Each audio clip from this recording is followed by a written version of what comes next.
Halo, selamat sore pemirsa. Senang sekali kita kembali bertemu di Apa Kabar Indonesia Akhir Pekan bersama saya Putri Windasari dan Celia Alexandra. Alhamdulillah ya pemirsa dan Celia, ini hari ini cerah ya, nggak hujan loh dari Jadi pagi. bisa berjemur ya setelah sekian lama. Walaupun mendung-mendung sih, tapi lumayan lah matahari udah muncul. Matahari udah muncul, tapi kita juga pengen tahu nih, karena matahari udah muncul, nggak lagi terjadi hujan gitu. Gimana kondisi Bekasi dan juga Tangerang? Apakah airnya sudah surut ataukah masih ada yang tergenang? Masih ada yang banjir ya gitu. Dan kita juga akan pantau ya bagaimana nanti informasi terbaru dari Cisarua, Bandung Barat, Jawa Barat yang saat ini proses pencarian korban itu masih terus dilakukan pemirsa. Tapi kita punya beragam informasi menarik lainnya juga untuk Anda. Dan langsung saja kita buka dari informasi pertama kita pemirsa. Dari Direktorat Tindak Pidana Ekonomi Khusus Bareskrim Polri yang Jumat sore menggeledah kantor pusat PT Dana Syariah Indonesia. Penggeledahan dilakukan atas dugaan penggelapan dana nasabah.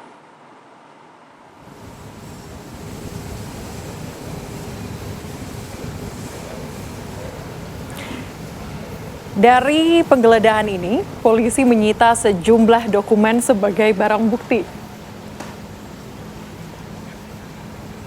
Sejumlah nasabah melaporkan adanya dugaan tindak pidana pencucian uang. Berdasarkan temuan Otoritas Jasa Keuangan, dugaan kerugian nasabah mencapai 2,4 triliun rupiah. Modus yang dilakukan oleh PT Dana Syariah Indonesia adalah dengan menggunakan dana para nasabah sebanyak 15.000 orang untuk sejumlah proyek fiktif.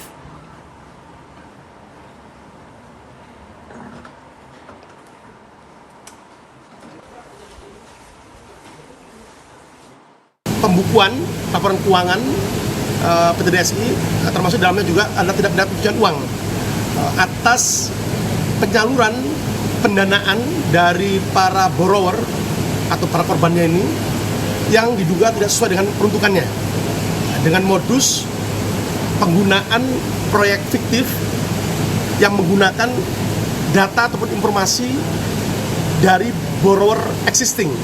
Jadi artinya borrower existing ini adalah ataupun existing borrower ini adalah merupakan peminjam lama dalam ikatan perjanjian aktif dan masih dalam aktivasi angsuran aktif gitu ya, digunakan kembali namanya, entitasnya oleh pihak PT DSI ini dan kemudian dilekatkan kepada proyek yang Tanggul Kali Citarum yang jebol di Kabupaten Bekasi, Jawa Barat, pemirsa, ini informasinya sudah diperbaiki.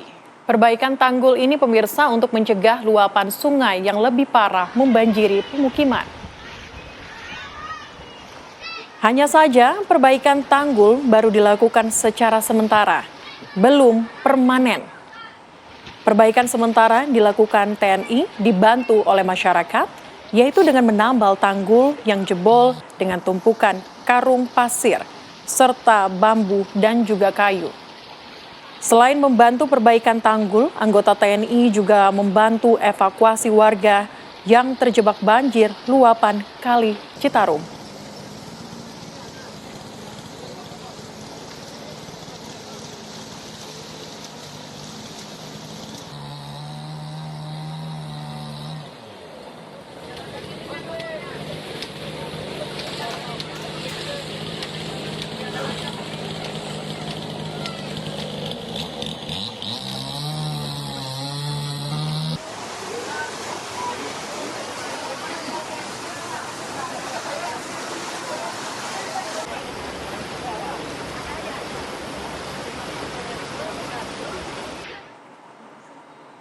Ya pemirsa, untuk memperbarui perkembangan banjir di Bekasi, Jawa Barat, kita sudah terhubung dengan rekan kami, ada Suryo Daryono di lokasi. Suryo, bagaimana kondisi terkini? Apakah banjir sudah surut? Baik pemirsa, saat ini saya berada di perumahan Nebraska yang berada di Kecamatan Sukawangi, Kabupaten Bekasi, Jawa Barat. Kondisi banjir saat ini mulai berangsur surut, namun ketinggian air masih bervariasi mulai dari 30 cm hingga 50 cm. Membuat warga yang mengungsi mulai kembali ke rumahnya masing-masing untuk melakukan bersih-bersih. Saat ini juga terlihat warga yang membawa barang-barang dari rumahnya untuk dilakukan bersih-bersih di rumah atau di tempat pengungsian di wilayah Kecamatan Sukawangi ini. Begitu laporan sementara. Terus, baik. Suryo, Ya. tadi Anda juga sudah sampaikan bahwa banjir saat ini belum surut. Tapi kalau kami lihat dari tempat Anda saat ini, apakah memang ada penurunan mungkin debit air kemarin di berapa sentimeter, kemudian hari ini berapa, dan apakah masih ada warga yang mengungsi? Ya, meski ketinggian air mulai surut, jika dibandingkan kemarin ketinggian air mulai dari 1 meter hingga 210 cm jika dibandingkan pada Minggu siang ini, ketinggian air mulai berangsur surut, mulai titik terendah 30 cm hingga kedalaman 50 cm. Warga yang berdatangan untuk ke rumah untuk melakukan evakuasi barang-barang, namun dengan keadaan belum surut total, sebagian warga masih tetap berada di tempat pengungsian. Begitu. Baik, lalu apa upaya dari BPBD setempat atau pemerintah setempat agar banjir ini cepat surut? Apakah pompa air sudah dikerahkan untuk mempercepat surutnya banjir? Sejauh ini kami pantau di lokasi banjir di perumahan Nebrata ini belum terlihat dari tim BPBD maupun pemerintah daerah untuk menyedot air dari genangan yang ada di perumahan.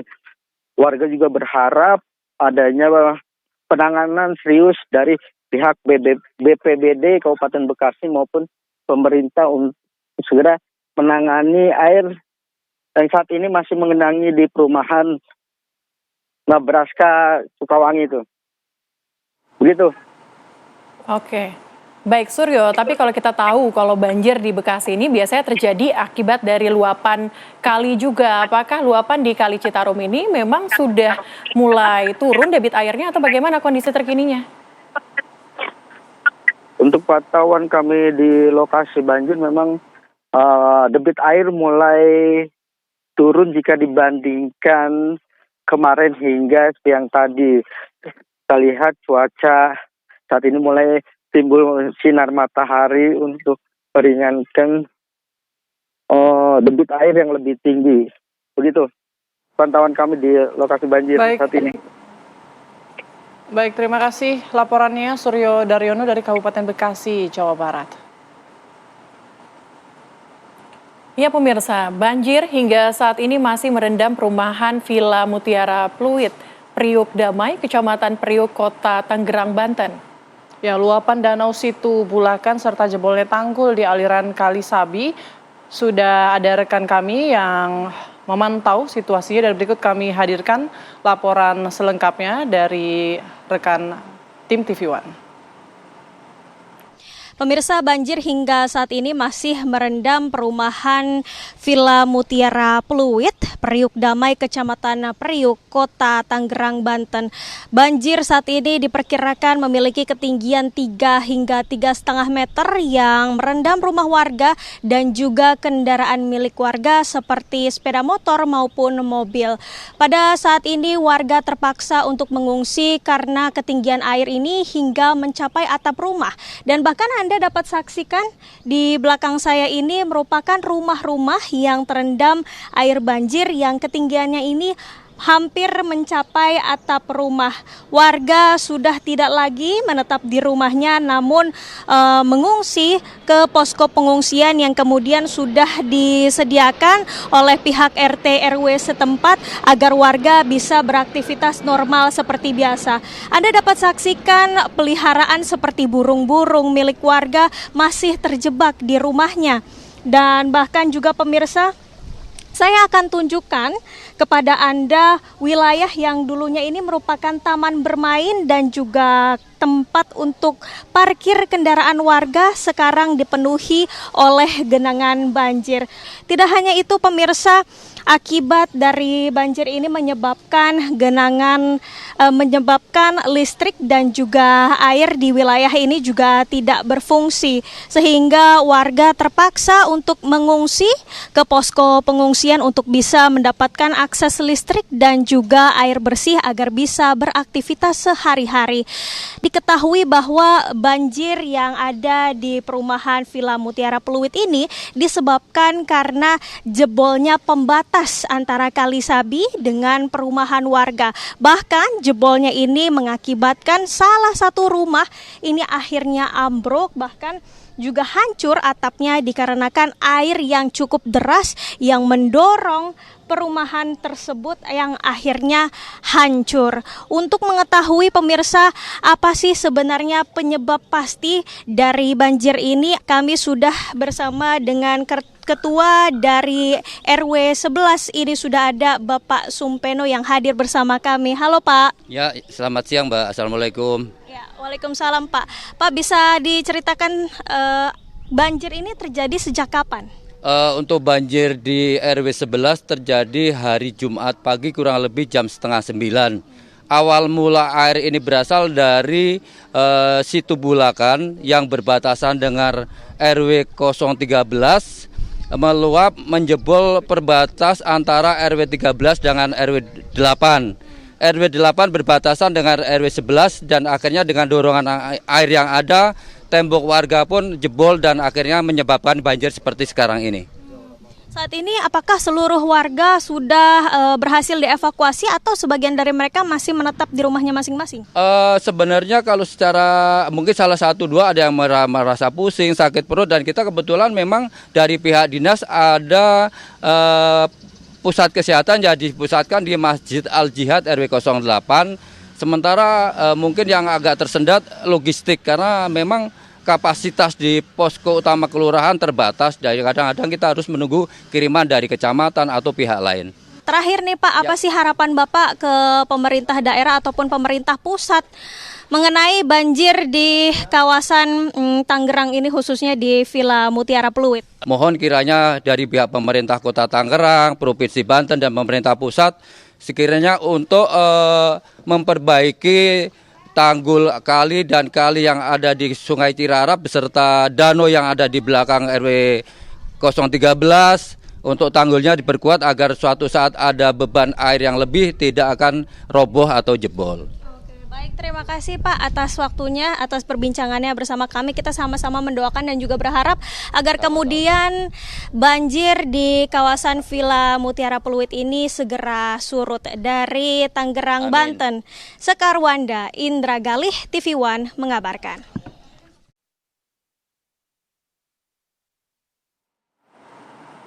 Oke, tadi kalau kita melihat liputan dari rekan kami Sekarwanda, tampaknya tadi masih berkeliling itu masih tinggi airnya. Betul. Putri ya. Kita juga akan cek bagaimana kemudian kondisi terkini di Tangerang, Banten. Ada rekan kami Rizka Sasabila di sana. Rizka, kondisi terkini banjir di Tangerang, Banten seperti apa sekarang? Ya, selamat siang Celia dan juga Putri. Kalau Anda bisa melihat ini kondisi di perumahan Villa Mutiara Pluit Kota Tangerang ini memang masih sama seperti tadi pagi, yang mana memang air ini belum surut. Kalau bisa kita melihat memang anak-anak ini malah justru bermain di genangan-genangan air, yang mana kalau Putri dan Celia bisa melihat di ujung sana ini ada masyarakat yang sedang menaiki sebuah rakit. Ini memang mungkin tidak terlalu kelihatan di layar kaca Anda, tapi ini kalau saya melihat ada yang sedang menaiki rakit untuk menuju ke area keluar yang tidak terkena banjir ini, yang mana kalau di dalam sana itu sudah terlihat bahwa air genangan air ini mencapai 1 meter lebih, yang mana di belakang sana di dalam perumahan lagi ketinggian air ini bisa mencapai 3 sampai dengan 3,5 meter atau hampir menyentuh atap rumah warga, yang mana ini ada beberapa perahu-perahu karet yang memang disediakan ditaruh di sini untuk akses warga apabila ingin menuju ke rumahnya yang ada di dalam area dalam perumahan ini. Yang mana kalau kita melihat ini memang anak-anak sedang bermain karena cuaca ini juga memang sudah tidak hujan lagi, yang mari kita doakan untuk beberapa akhir hari ini tidak lagi hujan sehingga air ini tidak lagi naik. Yang mana kalau berdasarkan cerita dari warga tadi kami juga sempat berbincang bahwa banjir ini selain disebabkan oleh intensitas hujan yang dan juga curah hujan yang cukup tinggi yang melanda daerah Jakarta dan juga sekitarnya, ini juga ada tanggul yang berada di belakang perumahan ini sempat jebol akibat luapan danau yang tidak dapat membendung air hujan yang tinggi tersebut, yang mana menyebabkan tanggul ini jebol sehingga banjir hingga ketinggian mencapai 3 sampai dengan 3,5 meter atau mencapai atap rumah warga. Tidak hanya merendam rumah tapi juga beberapa kendaraan warga ini ikut terendam karena memang belum sempat untuk mengevakuasi kendaraannya karena memang kejadian ini cukup cepat terjadi. Dan untuk sekarang sendiri memang kami melihat ada beberapa titik posko untuk warga mengevakuasikan diri. Ini memang tadi kami belum sempat untuk melihat lebih lanjut bagaimana keadaan warga yang ada di sana. Apakah memang mereka yang mengevakuasikan dirinya stay di posko yang disediakan atau malah berpindah ke rumah sanak saudaranya yang tidak terkena banjir. Sementara itu demikian Putri dan juga Celia, saya kembalikan ke Anda di studio. Baik, terima kasih Rizka Sasabila mengabarkan langsung dari Tangerang, Banten. Kalau kita lihat situasinya, vibes-nya lebih kayak wahana air ya. Oke. Di belakangnya Rizka. Mungkin karena ini akhir pekan, Putri. Jadi udahlah ya, daripada kita pusing mikirin banjir, manfaatin aja anak-anak bermain seperti di kolam. Tetapi ya harus hati-hati juga Putri, karena air banjir ini juga kotor kan. Benar. Jadi nggak ada lifeguard-nya juga ya. Betul. Nggak kayak di kolam renang. Oke. Bedanya kalau di sini nggak ada penjaga kolamnya. Nggak ada penjaga kolamnya. Nah ini juga pemirsa, di mana ada informasi lagi untuk Anda di sore hari ini. Petugas penanggulangan kebakaran dan penyelamatan sektor Tanjung Priok ini mengevakuasi pria yang terjatuh dari atap rumah lantai 3 ke lantai dasar rumah sebelahnya di Jalan Pademangan 3, Pademangan Timur, Jakarta Utara pada Sabtu siang kemarin. Hujan deras dengan intensitas tinggi membuat sejumlah wilayah di Jabodetabek ini tergenang air hingga atap rumah. Salah satunya adalah Handri, pria 50 tahun mengalami luka di bagian kaki lantaran terjatuh dari lantai 3 saat menambal atap yang bocor di Jalan Pademangan 3, Jakarta Utara pada Sabtu siang. Petugas penanggulangan bencana atau maksud kami penanggulangan kebakaran dan penyelamatan sektor Tanjung Priok yang mengetahui kejadian tersebut mengevakuasi korban dengan cara dipanggul ke mobil petugas lantaran korban tidak dapat berjalan. Korban dievakuasi ke Rumah Sakit Umum Daerah Pademangan untuk mendapati penanganan medis.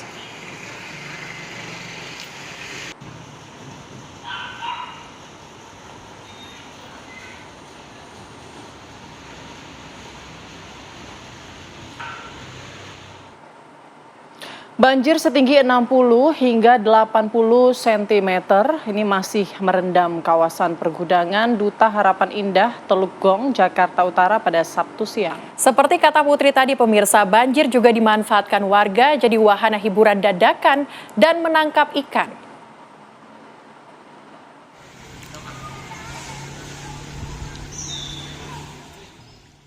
Luapan Kali Angke yang tak mampu menahan debit air usai dilanda cuaca ekstrim menyebabkan ketinggian air menjadi 60 hingga 80 cm. Pada Sabtu siang, kawasan pergudangan Duta Harapan Indah, Teluk Gong, Jakarta Utara masih dilanda banjir. Sejumlah warga, terutama anak-anak, memanfaatkan banjir sebagai wahana dadakan. Dengan menggunakan ban mobil bekas, dinilai sedikit menghilangkan penat akibat banjir yang sudah sering melanda kawasan ini dan menjadi hiburan. Tak hanya menjadi hiburan, banjir juga membawa berkah tersendiri bagi warga sekitar. Mereka berhasil menangkap ikan gabus berukuran 3 kg lebih. Angkat lagi bang, angkat lagi. Sering dapat bang? Nah, baru ini saya sampai kaget. Besar begini gabus ini. Kok bisa dapat gitu? Emang niat mau nyetrum atau gimana? Iya, niat mau nyetrum. Emang niat hobi nyetrum. Dapat berapa biji bang ikan? Cuma hanya ini satu. Satu doang? Ya. Barang langka ini. Kira-kira. Sistem drainase yang buruk disertai pendangkalan pada aliran Kali Angke ditengarai menjadi penyebab utama banjir. Banjir juga sebabkan aktivitas pengiriman barang lumpuh total. Sejumlah perusahaan ekspedisi terpaksa memilih libur dan menghentikan kegiatannya lantaran tak adanya akses keluar masuk kendaraan yang terputus akibat tingginya volume air.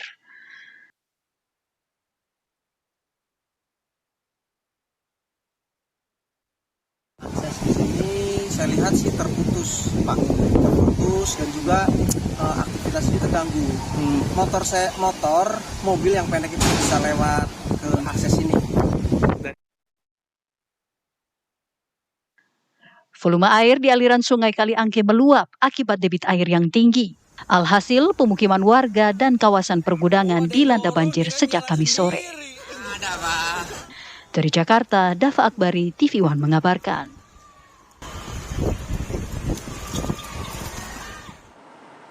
Tim SAR gabungan kembali menemukan korban longsor di Pasir Langu, Cisarua, Bandung Barat. Informasi lengkapnya akan kami hadirkan untuk Anda. Usai jeda tetaplah bersama kami. Anda kembali bersama kami di Apa Kabar Indonesia akhir pekan. Pemirsa, tim SAR gabungan terus fokus mencari para korban longsor di Pasir Langu, Cisarua, Bandung Barat. Hingga saat ini terhitung setidaknya 80 orang belum ditemukan setelah longsor terjadi pada Sabtu dini hari kemarin. Penyisiran dilakukan di antara puing bangunan rumah serta area bantaran sungai.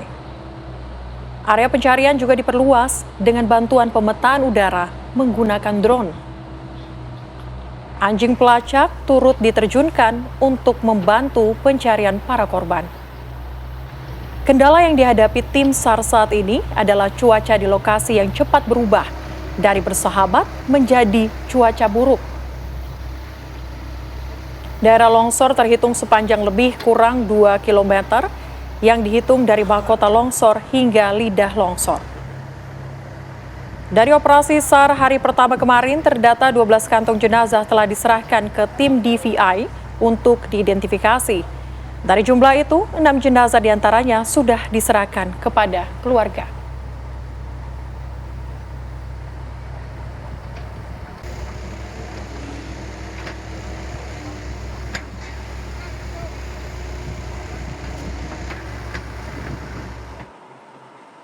Masih dari Cisarua, Bandung Barat, pemirsa, di mana tim SAR gabungan kembali menemukan korban longsor di Pasir Langu, Cisarua, Bandung Barat.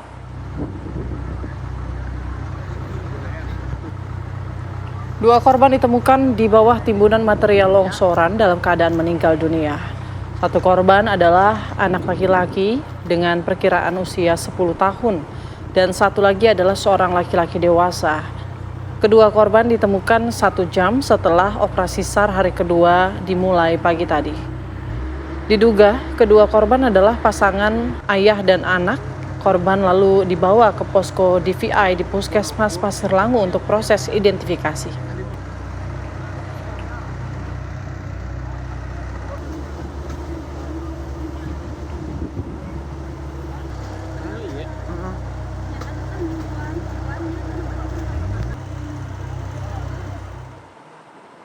Kondisi tanah di lokasi longsor di Pasir Langu, Cisarua, Bandung Barat, Jawa Barat masih sangat labil.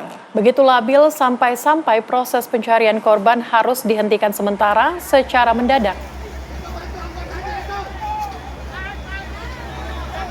Tim SAR gabungan mendadak menghentikan proses pencarian dan pertolongan dikarenakan longsor kembali terjadi, tepatnya di atas puncak Gunung Burangrang. Saat itu, upaya pencarian dan pertolongan yang masuk hari kedua baru berjalan selama 3 jam. Dari upaya pencarian yang baru berjalan tersebut, tim SAR berhasil menemukan satu lagi jenazah tadi pagi sekitar pukul 10 pagi.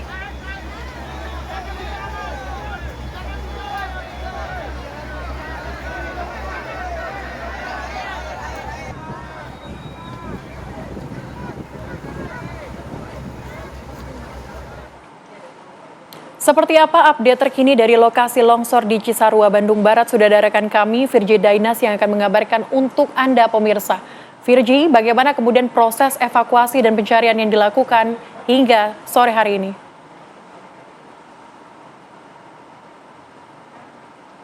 Ya, Selamat siang menjelang sore, Celia, Putri dan juga pemirsa. Saat ini kami berada langsung di lokasi tempat terjadinya bencana longsor di Bandung Barat. Saat ini proses pencarian masih terus dilakukan. Anda bisa melihat dengan juru kamera kami Ahmad Junaidi yang akan mengajak Anda untuk secara langsung melihat bagaimana tim gabungan ini sedang mencari korban yang dinyatakan hilang. Per hari ini sudah ada tadi 2 jenazah yang ditemukan pagi hari, lalu 1 lagi menyusul, dengan total berarti ini sudah ada 11 orang yang dinyatakan meninggal. Tadi per jam 2 siang ini sudah ada 16 kantong yang berhasil diangkat, 9 berhasil teridentifikasi dan 7-nya masih belum bisa diidentifikasi. Namun memang hasil dari keberhasilan identifikasi tersebut masih belum bisa diupdate oleh Basarnas dan kami juga masih menunggu update dari Polda Jabar dan juga Basarnas terkait 9 yang berhasil diidentifikasi tersebut. Apakah memang akan ada penambahan korban yang meninggal? Namun sejauh ini sudah berkurang dari 82 orang dinyatakan hilang, ini sudah ada 79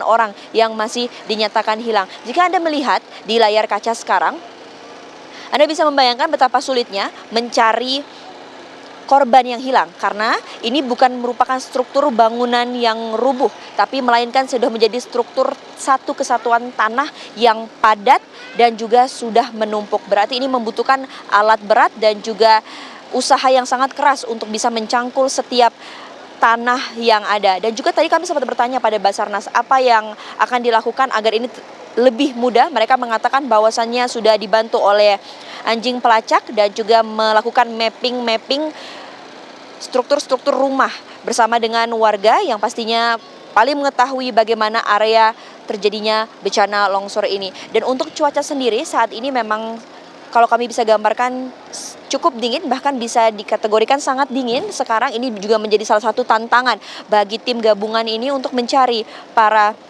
korban yang hilang, karena bukan hanya dedikasi kerja keras tapi juga pastinya kesehatan yang harus terus dikontrol dari tim gabungan. Tadi juga ada 1 kantong lagi yang berhasil diangkat, berarti sudah ada 17 kantong yang barusan ini berhasil diangkat dari bencana longsor ini. Total rumah ini ada 30 rumah yang hilang terbawa longsor dan hanya 1 rumah yang masih utuh di desa ini. Dan juga ini merupakan bencana terbesar pertama yang ada di desa ini. Sebelumnya memang mereka ini mengatakan sering sekali terjadi hujan dan juga angin. Apalagi memang di bulan ini hujan deras dan angin silih datang berganti, namun tidak pernah ada kepikiran bahwa ini akan menjadi bencana longsor yang menelan lebih dari 82 orang yang dinyatakan hilang sejauh ini. Dan juga nanti ini kami akan terus melihat proses evakuasi dan juga pastinya proses pencarian apakah nanti akan dihentikan saat malam hari, karena memang ini terkendala dengan cahaya ataupun minim cahaya di sini, dan juga memang ini sangat dikontrol mengenai cuaca. Apakah jika turun hujan ini juga pasti akan diberhentikan proses pencarian, karena memang masih ada beberapa arus longsor yang juga masih aktif di sekitaran sini. Ini juga harus menjadi perhatian dari tim gabungan dan juga pastinya masyarakat yang membantu proses pencarian. Seperti itu Celia dan juga Putri. Kembali ke studio. Ya, Virgi, sebelumnya sempat terjadi longsor susulan. Apakah longsor susulan ini mempengaruhi proses pencarian korban hari ini?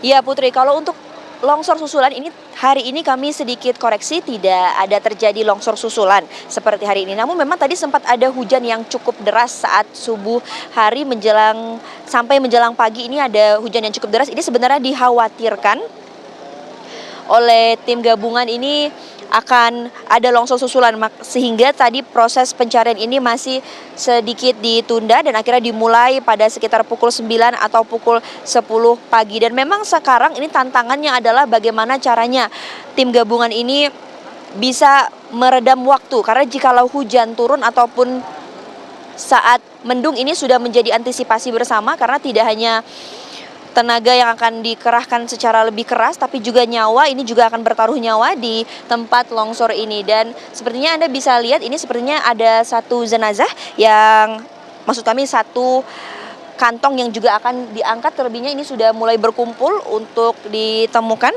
Anda bisa melihat Anda bisa melihat secara langsung, dan memang juga untuk saat ini kami berada di titik yang sebenarnya belum terlalu cukup aman, bisa dikatakan masih adanya banyaknya gertakan tanah dan juga pastinya masih ada arus-arus longsor yang juga harus dihindari. Sejauh ini itu Putri, kembali ke studio. Baik, sejauh ini ada sejumlah tantangan ya yang dihadapi oleh tim SAR gabungan untuk mengevakuasi korban yang saat ini dinyatakan hilang. Terima kasih laporan langsung Virgi Dainas dari Cisarua, Bandung Barat. Selamat bertugas kembali. Ya, pemirsa, Wakil Presiden Republik Indonesia Gibran Rakabuming Raka mendatangi lokasi longsor di Cisarua, Bandung Barat pada Minggu siang.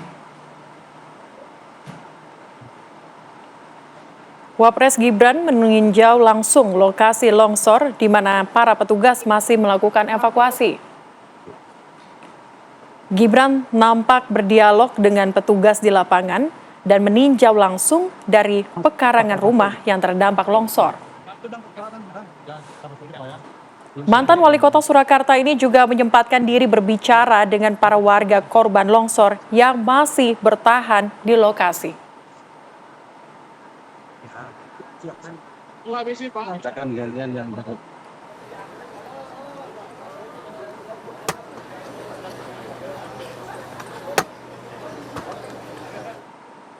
Sementara itu pemirsa, Gubernur Jawa Barat Deddy Mulyadi menyatakan akan merelokasi warga desa Pasir Langu yang terdampak longsor. Ya, area yang semula menjadi perkebunan sayur dan bunga akan kembali dijadikan hutan. Dan berikut pernyataan selengkapnya. Ya, fungsi lagi. Kan sudah bisa dilihat, sekeliling ini kebunnya pakai plastik, tanamnya pakai plastik, dan di atasnya kebunnya udah naik ke puncak. Kita sudah bisa melihat lah ini faktornya apa. Nanti gimana Pak? Kalau bantuan sih nanti setiap kepala keluarga yang meninggal kita siapkan 25 juta. Setelah itu seluruh rumah di sini, sekarang lokasinya di sini lagi. Saya sih lebih cenderung daerah ini dihutankan saja. Artinya ada alih fungsi lahan Pak kalau melihat cara ini? Ya ini kan sudah jelas. Ya, jadi setelah ini warga di sekitar sini segera direlokasi dan ini dihutankan karena potensi terjadi lagi sangat tinggi dan di sekitar sini sudah mencemaskan kalau menurut saya. Saya tadi keliling sangat mencemaskan. Pak, ini kan hujan lagi. Pemirsa, seorang suami di Sleman, Yogyakarta dijadikan tersangka karena melindungi istrinya dari jambret. Kami akan hadirkan informasi selengkapnya usai jeda berikut. Tetap bersama kami di Apa Kabar Indonesia Akhir Pekan. Anda kembali bersama kami di Apa Kabar Indonesia Akhir Pekan, pemirsa. Seorang suami di Sleman, Yogyakarta dijadikan tersangka karena melindungi istrinya dari seorang jambret. Ya, suami tersebut kini dijadikan tahanan kota dan berkas perkaranya sudah dilimpahkan ke kejaksaan.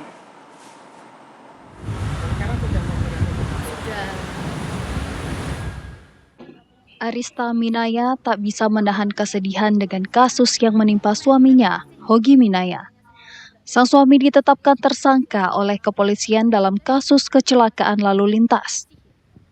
Peristiwa bermula saat dirinya yang mengendarai motor dijambret 2 orang di Jalan Jogja Solo, Maguwo Harjo, Sleman pada 26 April 2025. Saat itu suaminya yang mengendarai mobil langsung memepet motor pelaku hingga keduanya terjatuh dan tewas di lokasi kejadian. Di atas jembatan layang Janti itu tidak sengaja saya dan suami itu bertemu. Motor sama mobil itu ketemu mas, nggak sengaja. Sampai jajan pasar itu mau diantarkan di Hotel Grand di dekat Transmart itu. Turun dari jembatan di area sekitar jembatan, tepatnya saya lupa, sekitar jembatan atau Babarsari itu, saya dijambret mas. Tas saya itu di-cutter talinya, di-cutter sama jambretnya lewat sebelah kiri saya. Saya sempat oleng, naik motornya itu agak oleng. Setelah itu saya teriak mas, jambret. Teriak agak kencang. Suami saya yang mengendarai mobil di sebelah kanan saya itu spontan melakukan pengejaran mas, sama jambretnya itu. Melakukan pengejaran. Setelah sama suami saya dipepet karena suami saya pengennya jambretnya itu berhenti agar tas saya itu bisa diambil kembali. Karena suami saya tahu tas itu berisikan dokumen penting. Itu dipepet tapi jambretnya nggak mau berhenti, dipepet lagi tidak mau berhenti, dipepet lagi sampai jambretnya itu naik ke trotoar dengan kecepatan tinggi, terus menabrak tembok yang di mural dekat bakpia itu langsung terpental ke jalan raya itu, terus tengkurap itu. Saya nggak tahu kalau pada waktu itu atau langsung meninggal di situ atau enggak, saya nggak tahu. 3 bulan kemudian, Satlantas Polresta Sleman menetapkan suaminya sebagai tersangka kecelakaan lalu lintas. Ia juga dijadikan tahanan kota dan dipasangi GPS di kakinya. Bahkan saat ini berkas perkaranya sudah dilimpahkan ke Kejaksaan Negeri Sleman. Sang istri mengaku kaget dan syok suaminya dijadikan tersangka, padahal membela dirinya dari jambret. Suasana Mapolresta Sleman hari Sabtu siang juga sepi, dengan pintu ruangan Satlantas tertutup rapat. Dari Sleman, Yogyakarta, Andi Prasetyo, TV One mengabarkan.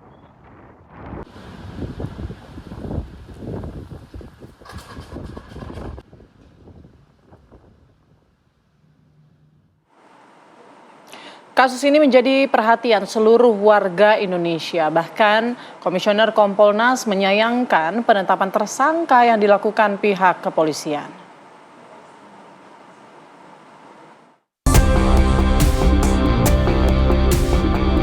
Seorang suami di Sleman, Yogyakarta dijadikan tersangka karena melindungi istrinya dari jambret. Sang suami ditetapkan sebagai tersangka oleh kepolisian dari Polresta Sleman, Yogyakarta dalam kasus kecelakaan lalu lintas. Sang istri Arista Minaya tidak bisa menahan kesedihan dengan kasus yang menimpa suaminya, Hogi Hinaya. Menurut sang istri, saat itu suaminya yang mengendarai mobil memepet motor pelaku hingga keduanya terjatuh dan tewas di lokasi kejadian usai para pelaku menjambret tas miliknya di Jalan Jogja Solo, Maguwoharjo, Sleman pada 26 April 2025. Arista mengaku kaget dan syok suaminya dijadikan tersangka, padahal membela dirinya dari jambret. Di sekitar jembatan Transmart itu saya dijambret. Dipepet dari sebelah kiri, kemudian tas saya dikater, dibawa sama jambretnya. Spontan saya berteriak jambret, kemudian suami saya dengan spontan mengejar jambretnya itu dan dipepet sama suami saya agar berhenti, tapi karena tidak mau berhenti, jambretnya memacu kecepatan lebih tinggi lagi, kemudian menabrak tembok itu lalu terpental ke jalan raya. Tentu saja kami syok, kaget kenapa ditetapkan jadi tersangka. Iya. Komisioner Kompolnas Yusuf Warsim menyayangkan penetapan tersangka yang dilakukan oleh pihak kepolisian. Menurutnya, tindakan yang dilakukan oleh sang suami adalah murni pembelaan diri dari tindak kejahatan jambret. Sangat disayangkan gitu. Sebenarnya kalau dilihat dari sementara apa yang dijelaskan sekali lagi oleh Ibu Arista tadi, terlihat motifnya itu adalah pembelaan. Ya, untuk menyelamatkan harta bendanya. Yang kedua, yang sangat penting lagi, ini memang peran serta korban sendiri di dalam melakukan upaya pembelaan dan pertahanan dari tindakan kejahatan. Nah, tentu ke depan apabila ini berlanjut proses hukumnya, ini akan menimbulkan pemaknaan bahwa para pelaku-pelaku kejahatan jambret seperti ini kabur saja. Iya. Nah, nanti ketika pun kita meninggal, yang melakukan korban itu katakan yang itu melakukan upaya seperti yang tidak adil, nanti dipenjara mereka, begitu. Ya. Saat ini berkas perkara dari Hogi Minaya sudah dilimpahkan ke Kejaksaan Negeri Sleman. Ia juga dijadikan tahanan kota dan dipasangi GPS di kakinya. Dari Sleman, Yogyakarta, Andri Prasetyo, TV One mengabarkan.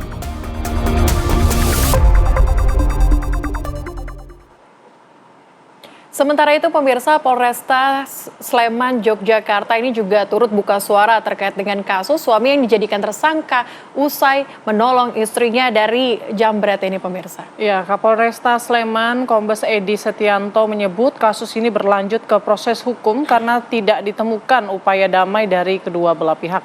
Polisi juga sudah meminta keterangan saksi ahli dari UGM sebelum menetapkan Hogi Minaya sebagai tersangka.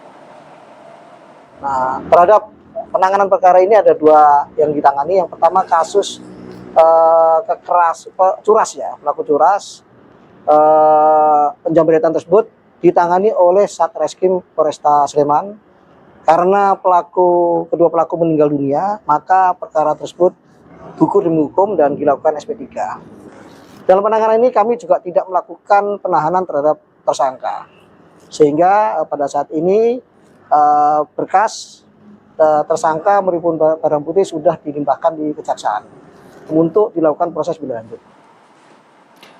Pemirsa, lubang runtuhan di Aceh Tengah semakin membesar. Kami hadirkan informasi selengkapnya usai jeda berikut. Tetap bersama kami di Apa Kabar Indonesia Akhir Pekan. Anda kembali bersama kami di Apa Kabar Indonesia Akhir Pekan pemirsa. Lubang runtuhan atau sinkhole di Jalan Lintas Provinsi Ruas Ketol Aceh Tengah benar meriah ini membesar lagi. Area perkebunan warga yang terdampak pun semakin meluas. Warga panik begitu lubang runtuhan kembali membesar. Jalan lintas Provinsi Ruas Aceh Tengah benar meriah pun putus total. Sementara itu, belasan hektar kebun cabai warga kini raib ditelan lubang runtuhan. Allahu Akbar. Warga kembali memohon bantuan pada pemerintah untuk mengatasi lubang runtuhan tersebut. Terlebih saat ini, jumlah warga yang kehilangan lahan cabainya bertambah. Selain mengatasi lubang runtuhan, pemerintah juga diharapkan memberikan bantuan lahan serta bibit agar warga bisa kembali beraktivitas menanam cabai.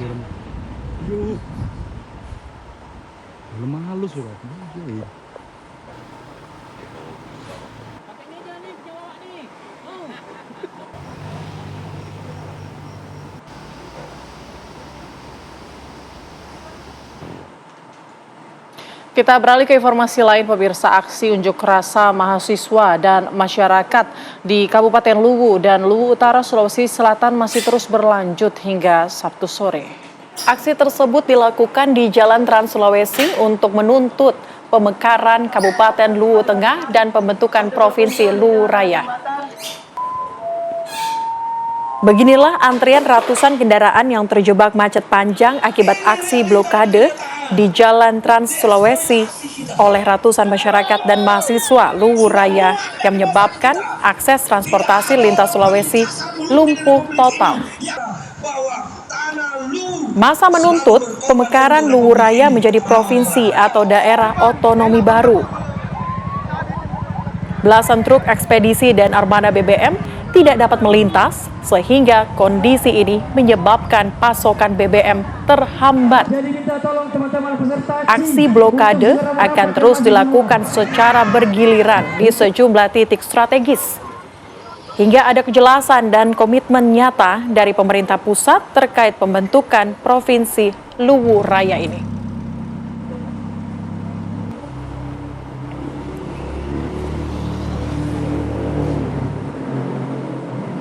Pemirsa, kita hadirkan informasi lainnya untuk Anda di mana Menteri Kelautan dan Perikanan Sakti Wahyu Trenggono ini pemirsa sempat pingsan di upacara penghormatan dan pelepasan 3 jenazah korban pesawat ATR 42500 yang jatuh di wilayah Maros, Sulawesi Selatan. Wahyu Sakti pingsan saat berada di podium untuk memimpin upacara penyerahan jenazah.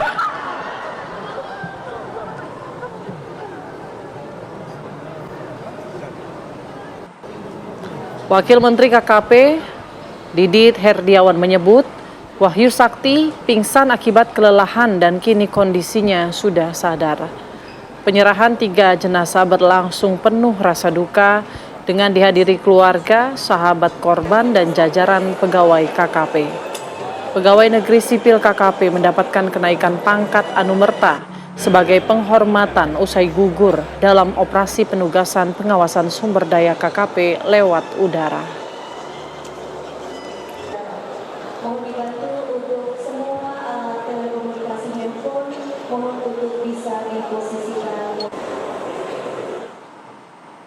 Usai upacara penghormatan di Kementerian Kelautan dan Perikanan, 3 jenazah kecelakaan pesawat ATR 42500 di Pangkep, Sulawesi Selatan langsung dimakamkan oleh keluarga masing-masing. Salah satunya adalah Yoga Naufal Prakoso, operator foto udara di Dirjen Pengawasan Sumber Daya Kelautan dan Perikanan ini dimakamkan di TPU Malaka 1, Pondokopi, Jakarta Timur pada tadi siang. Pemakaman dihadiri ibu, istri, dan anak almarhum. Sahabat serta rekan kerja juga turut mengiringi pemakaman Yoga. Prosesi pemakaman Yoga dipimpin Direktur Pengawasan Sumber Daya Perikanan Halid Yusuf. Almarhum Yoga dikenang sebagai sosok yang gigih dalam bekerja serta berhubungan baik dengan keluarga hingga rekan kerja. Selain almarhum Yoga, hari ini dimakamkan pula sejawat Yoga Ferry Irawan di TPU Pondok Rangon, Jakarta Timur. Sementara pilot pesawat Andi Dahananto dimakamkan di TPU Ranca Sandang, Tangerang, Banten. Selawat serta salam gini Bu yang dimuliakan Allah Subhanahu wa taala. Almarhum meninggalkan istri. Pemirsa, ibu kota Grenlandia gelap total. Kita akan hadirkan informasinya usai jeda. Tetaplah bersama kami di Apa Kabar Indonesia Akhir Pekan. Anda masih bersama kami di Apa Kabar Indonesia Akhir Pekan. Pemirsa, ibu kota Grenlandia, Nuuk, gelap gulita hari ini. Seluruh area Nuuk terputus dari aliran listrik. Informasi tadi sekaligus menutup jumpa kita di Apa Kabar Indonesia Akhir Pekan. Kali ini saya Celia Alexandra. Dan saya Putri Windasari, pamit undur diri. Terima kasih. Sampai jumpa.